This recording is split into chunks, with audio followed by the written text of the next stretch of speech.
lots of hand movements today. So let's begin. Focus. And here we go. So my mom, she decided to bless the house. So she would put like sage around the house. And she would also put a candle. She would light a candle and a cup of water next to the candle. And she would have me tap the water while saying my prayer. She will also put a vase of ice next to the doorway to block out negative energy around the house.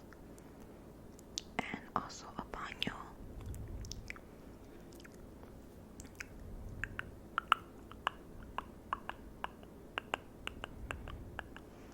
And a baño is like a bath that you put on yourself to bless yourself. So she was pretty much doing the whole thing to try to bless the house, because of all the strange occurrences that were in the house. So after that was done, it kind of calmed down a little bit, but it was still a lot going on. So I went into the backyard to kind of explore my new house.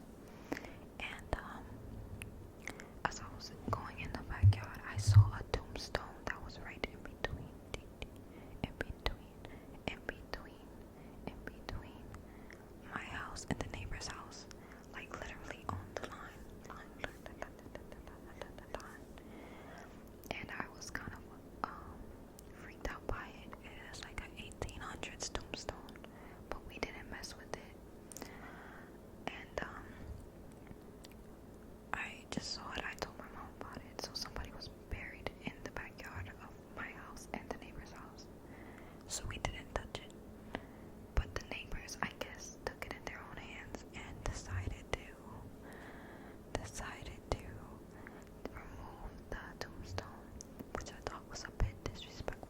So we definitely found out somebody was in the backyard buried, which made things even more interesting.